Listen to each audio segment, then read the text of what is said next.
जय Hind defence lovers. आज की टॉप हेडलाइंस कुछ इस प्रकार है। इंडियन आर्मी का टैक्टिकल यूएवी गलती से पीओके में घुसा। भारत और अमेरिका के बीच साइन हुए दो महत्वपूर्ण डिफेंस ऑपरेशन एग्रीमेंट। डीआरडीओ विकसित कर रही है एमॉस टेक्नोलॉजी। यूक्रेन ने ड्रोन और इलेक्ट्रॉनिक वॉरफेयर सिस्टम टेक्नोलॉजीज के को डेवलपमेंट का ऑफर दिया भारत को। और इंडियन आर्मी के दो इन हाउस इनोवेशंस की टेक्नोलॉजीज हुई ट्रांसफर।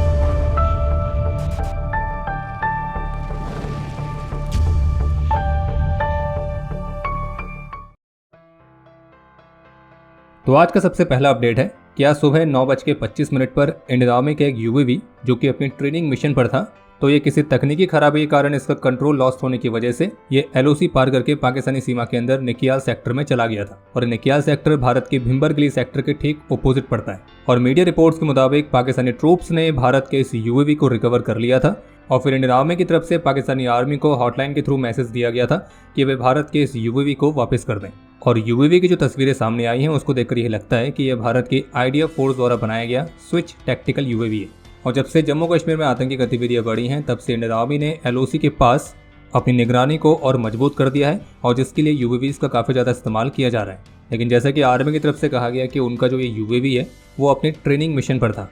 और जबकि मीडिया रिपोर्ट्स के मुताबिक जब आज ये यूएवी गलती से पीओके में घुस गया था तो इससे पाकिस्तानी ट्रूप्स के अंदर कुछ देर के लिए हड़कंप मच गया था। अब बाकी पाकिस्तानी आर्मी इस यूएवी को वापस कर रही है या नहीं कर रही है तो इसके बारे में फिलहाल अभी तो कोई अपडेट नहीं आया है, लेकिन अगर इस पर कोई अपडेट आएगा तो हमारे अगले डिफेंस अपडेट में आपको उसकी जानकारी मिल जाएगी। और क्विक अपडेट्स के लिए आप हमारे ऑफिशियल टेलीग्राम चैनल से जुड़ सकते हैं। और बाकी वो बात अलग है कि अगर पाकिस्तानी ट्रूप्स इसे भी अपनी एक बड़ी सफलता के तौर पर काउंट कर लेंगे तो उसको तो हम कुछ नहीं कर सकते हैं। और वैसे भी पाकिस्तान के लिए एक बड़ी सफलता ही है क्योंकि पहली बार तो उन बेचारों को एक रियल क्वालिटी वाला यूएवी देखने को मिल रहा है, वरना अभी तक तो उन्होंने केवल चाइनीज यूएवी से देखे थे जो कि शायद उन्होंने वो भी उधार में लिए होंगे।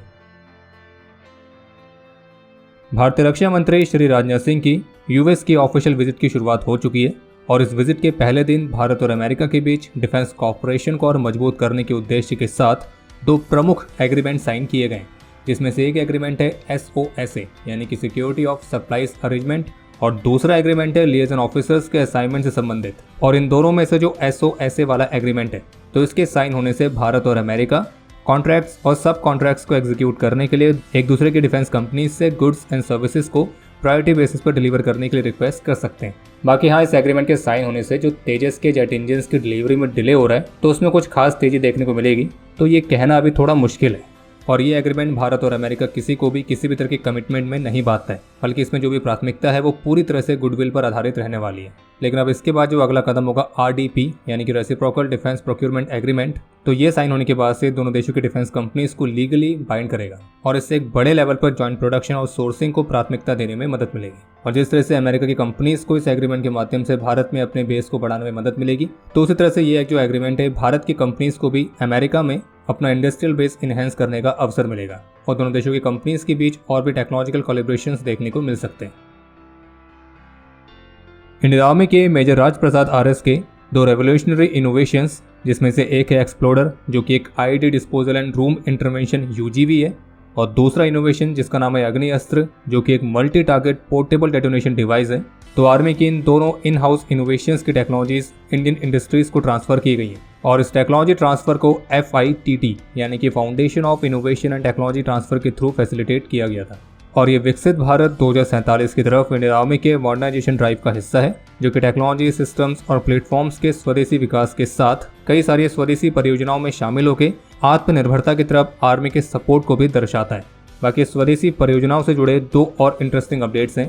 पहला ये, जिसमें रशियन न्यूज एजेंसी TSS के साथ इंटरव्यू में भारत और रशिया के joint venture Indo Russian Rifles Private Limited के managing director major general Sudhir Kumar Sharma की तरफ से बताया गया कि भारत में जो AK-203 असॉल्ट राइफल्स मैन्युफैक्चर हो रही हैं, तो ये राइफल्स दिसंबर 2025 तक भारत में ही लोकली प्रोड्यूस हुए कंपोनेंट्स की मदद से पूरी तरह से असेंबल की जाने लगेगी। भारत में इस राइफल का जो प्रोडक्शन है वो 5 स्टेजेस में होना है और उनमें स्वदेशी कंटेंट की जो परसेंटेज है वो स्टेज 1 से स्टेज 5 तक सेट की गई है और इन सभी स्टेजेस को पूरा करके दिसंबर 2025 तक भारत में AK-203 असॉल्ट राइफल्स के असेंबली में 100% स्वदेशीकरण को प्राप्त कर लिया जाएगा। यानी कि दिसंबर 2025 तक हम उस स्टेज पर पहुंच जाएंगे जहां पे उस राइफल के अंदर इस्तेमाल होने वाला हर एक कंपोनेंट भारत में ही स्थानीय तौर पर प्रोड्यूस किया गया होगा।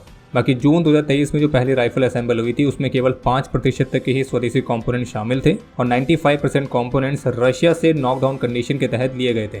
बाकी अभी तक इंडियन आर्मी को 35,000 AK-203 असॉल्ट राइफल्स दी जा चुकी हैं, जिन्हें ऑलरेडी आज ग्राउंड पर इस्तेमाल किया जा रहा है। बाकी इसके अलावा जो दूसरा इंटरेस्टिंग अपडेट है वो ये कि DRDO इलेक्ट्रोमैग्नेटिक लॉन्च सिस्टम की टेक्नोलॉजीज को भी विकसित कर रही है, जिनका इस्तेमाल केवल 16 से 18 मीटर के शॉर्ट स्पैन के अंदर ही 400 किलोग्राम तक के किसी भी पेलोड को लॉन्च करने के लिए किया जा सकता है। और यही टेक्नोलॉजी भविष्य में इंडियन नेवी के भविष्य के एयरक्राफ्ट कैरियर्स में इमॉस सिस्टम को विकसित करने में मददगार साबित होगी। और इससे संबंधित एक video defence journalist mister Manish Prasad ने अपने ऑफिशियल एक्स हैंडल से शेयर भी करी। बाकी इमॉस सिस्टम क्या होता है इस पर ऑलरेडी एक डिटेल वीडियो हमारे चैनल पर अपलोड की गई है, आप उसके माध्यम से जानकारी प्राप्त कर सकते हैं, लिंक इस वीडियो के डिस्क्रिप्शन में मिल जाएगा। बाकी आगे बढ़ने से पहले आपको सूचित कर दें, जुलाई महीने की फ्रंटलाइन ई मैगजीन लॉन्च हो चुकी है और जो कि फर्स्ट 100 बायर्स के लिए मात्र 11 रुपये में उपलब्ध है। और इस ई मैगजीन के माध्यम से आप national, international, sports, science, tech, इस तरह के सभी इंपॉर्टेंट सेक्टर्स के लेटेस्ट करंट अफेयर्स जान सकते हैं। और ये ई मैगजीन हमारी ऑफिशियल वेबसाइट और हमारी ऑफिशियल मोबाइल एप्लीकेशन दोनों ही जगह पर उपलब्ध है। लेकिन आप में से जितनों के भी पास मोबाइल एप्लीकेशन पर प्रीमियम सब्सक्रिप्शन है तो उनको ये ई मैगजीन अलग से बाय करने की जरूरत नहीं है, क्योंकि ये उन्हें उनके सब्सक्रिप्शन के साथ फ्री ऑफ कॉस्ट मिलती है। रशिया और यूक्रेन कॉन्फ्लिक्ट के बीच आज शुक्रवार को भारतीय प्रधानमंत्री श्री नरेंद्र मोदी ने यूक्रेन की अपनी ऐतिहासिक विजिट के दौरान अपने यूक्रेनियन काउंटर पार्ट के साथ महत्वपूर्ण मीटिंग कंडक्ट करी थी और जिसमें भारतीय प्रधानमंत्री ने इस पूरे कॉन्फ्लिक्ट को लेकर भारत की पोजीशन को स्पष्ट करते हुए कहा है कि इस युद्ध के दौरान भारत न्यूट्रल नहीं था, बल्कि भारत हमेशा से शांति के पक्ष में था। और भारतीय प्रधानमंत्री ने इस बात को फिर से दोहराया है कि इस कॉन्फ्लिक्ट का जो समाधान है वो डायलॉग और डिप्लोमेसी के माध्यम से ही होना चाहिए और इसलिए शांति की तरफ उठाए जाने वाले प्रयासों में भारत सक्रिय रूप से अपना योगदान देने के लिए हमेशा तैयार है। और इस कॉन्फ्लिक्ट के इनोवेटिव सॉल्यूशंस को विकसित करने के लिए भारतीय प्रधानमंत्री ने सभी स्टेक होल्डर्स के बीच एक प्रैक्टिकल इंगेजमेंट का आह्वान किया। इसके अलावा दोनों देशों के लीडर्स के बीच trade, economic issues, defence, pharmaceuticals, agriculture और एजुकेशन, तो इन सेक्टर्स में भी महत्वपूर्ण डिस्कशंस कंडक्ट किए गए। और यूक्रेन के राष्ट्रपति ने भारतीय प्रधानमंत्री को ड्रोन्स, इलेक्ट्रॉनिक वॉरफेयर सिस्टम्स, तो इस तरह के टेक्नोलॉजीज के को डेवलपमेंट का ऑफर भी पेश किया है। इसके अलावा चिकित्सा सहायता के लिए भारत ने यूक्रेन को भीष्म क्यूब्स भी हैंडओवर किए और मानवीय सहायता, एग्रीकल्चर, मेडिसिन और कल्चरल कॉपरेशन, तो इन क्षेत्रों में भारत और यूक्रेन के बीच 4 महत्वपूर्ण पैक्ट भी साइन किए गए। और जबकि भारत और यूक्रेन के लीडर्स की इस मीटिंग को लेकर आज प्रेस ब्रीफिंग के दौरान जब भारतीय विदेश मंत्री डॉक्टर एस जयशंकर से BBC के एक रिपोर्टर ने भारतीय प्रधानमंत्री की रशिया विजिट के दौरान जब भारतीय प्रधानमंत्री ने रशियन राष्ट्रपति का गले लगकर स्वागत किया था तो इस पर प्रश्न पूछा, तो इस पर भारतीय विदेश मंत्री का बहुत ही स्पष्ट उत्तर था कि हमारी दुनिया में जब लोग एक दूसरे से मिलते हैं तो एक दूसरे को एम्ब्रेस करते हैं, एक दूसरे को अपने अपने तरह से अपनाते हैं। और हो सकता है कि ये आपके कल्चर का हिस्सा ना हो, लेकिन मैं पूरे विश्वास के साथ आपको कह सकता हूँ कि ये हमारे कल्चर का हिस्सा है कि हम इसी तरह से लोगों से मिलते हैं।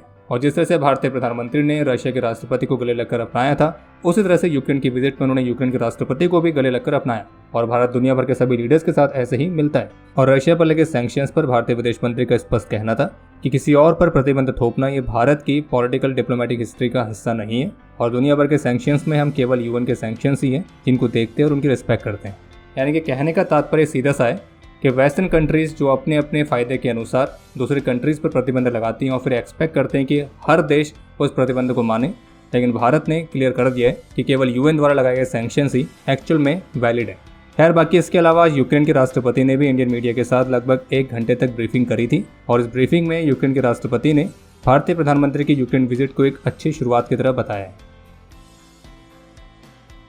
तो अभी हाल ही में बांग्लादेश में बाढ़ की स्थिति बनी हुई है और इस स्थिति के लिए बांग्लादेश की नई इंटरिम गवर्नमेंट के जो एडवाइजर्स हैं वो भारत को जिम्मेदार ठहरा रहे हैं और भारत पर आरोप लगाते हुए उन्होंने ये कहा कि भारत ने बिना किसी पूर्व चेतावनी के त्रिपुरा डैम के गेट्स खोले जिससे बांग्लादेश में बाढ़ की स्थिति बनी।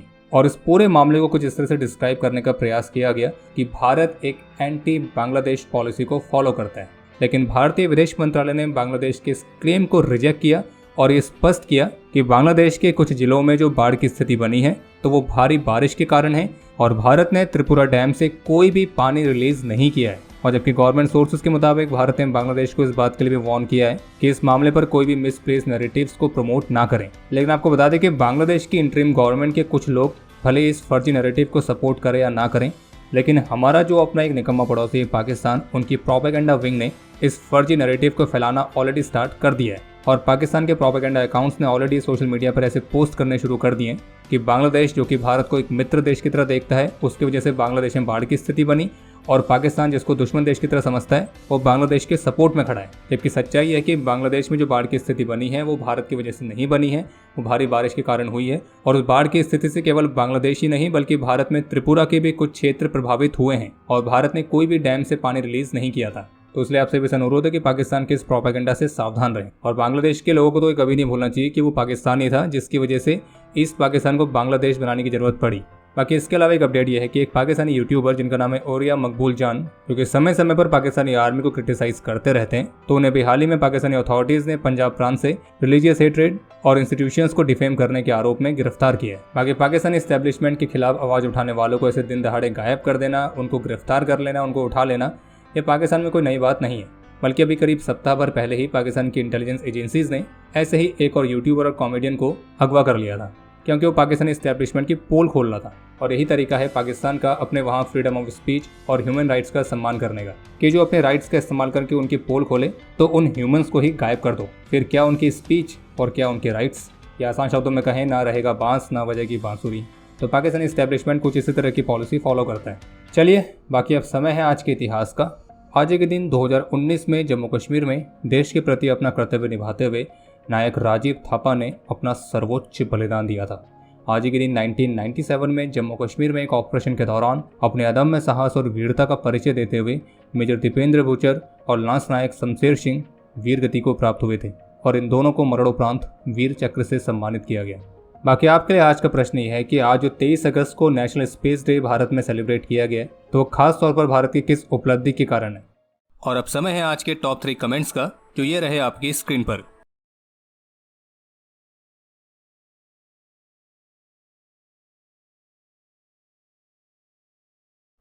तो हमारे आज के इस एपिसोड के लिए इतना ही। उम्मीद है आपको एपिसोड पसंद आया होगा। पसंद आए तो वीडियो को लाइक जरूर करें। कोई भी सुझाव या सवाल हो तो उसके लिए कमेंट सेक्शन ओपन है। और बाकी अगर आपको मिलिट्री से संबंधित और भी एक्सक्लूसिव कंटेंट में दिलचस्पी है तो आज ही डाउनलोड करें डिफेंस स्क्वाड की सुपर ऐप। बाकी अगर आप चैनल पर पहली बार आए हैं तो सब्सक्राइब जरूर करें। हम जल्दी मिलेंगे नए एपिसोड के साथ, तब तक के लिए